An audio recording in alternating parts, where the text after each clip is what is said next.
নমস্কাৰ সকলোকে। আজি মই লৈ আহিছোঁ আফুগুটিৰে পটলৰ এটা সুন্দৰ ৰেচিপি। এই ৰেচিপিটো বেংগলীসকলৰ মাজত অতিকে জনপ্ৰিয়। তেওঁলোকে এইটো পটল পোস্ত বুলি কয়।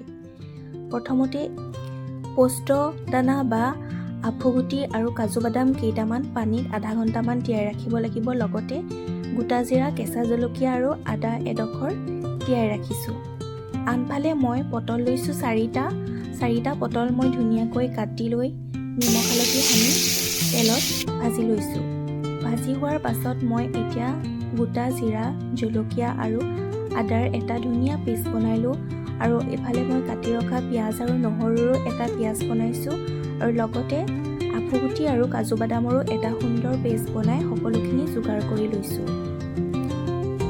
এতিয়া কেৰাহীত তেল গৰম কৰি মই ইয়াত গোটা গৰম মছলা দি পেলাই মই পিঁয়াজৰ পেষ্টখিনি দি ধুনীয়াকৈ ভাজিছোঁ।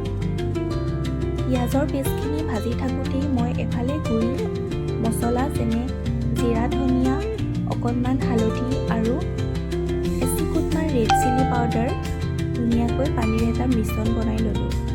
এতিয়া পিঁয়াজখিনি যেতিয়া ভাজ খালে তাতে মই জিৰা, কেঁচা জলকীয়াৰ মিশ্ৰণটো দি কেঁচা গোন্ধ যোৱালৈকে ভাজিব লাগিব।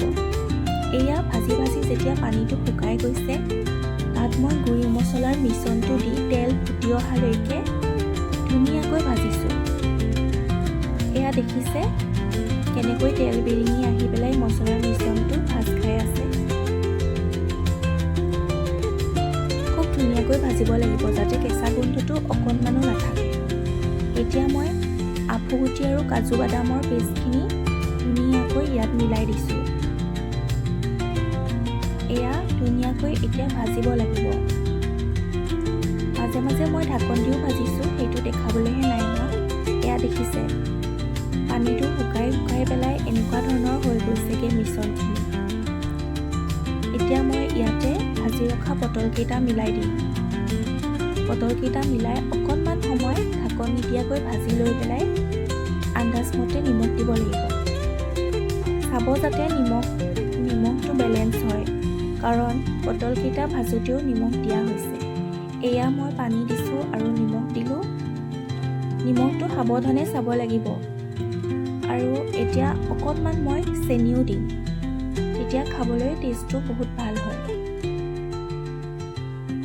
এয়া ধুনীয়াকৈ মই গোটেই মিশ্ৰণখিনি পানীৰ লগত মিলাই এতিয়া উতল এটা আহিবলৈ দিম। এয়া অকণমান মই চেনি মিলাই দিছোঁ। চেনি মিলাই এতিয়া মই ঢাকন লগাই পেলাই উতলিব দিম যেতিয়ালৈকে পটলকেইটা সিজি নাযায়। এয়া মোৰ পটলৰ চব্জি হৈ গৈছে। গৰম ভাতৰ লগত খাবলৈ খুব টেষ্টি হয়। গোন্ধটো যে ইমান ধুনীয়া হয় ন, কেতিয়াবা বনাই চাব যদি বনাই নাই পোৱা।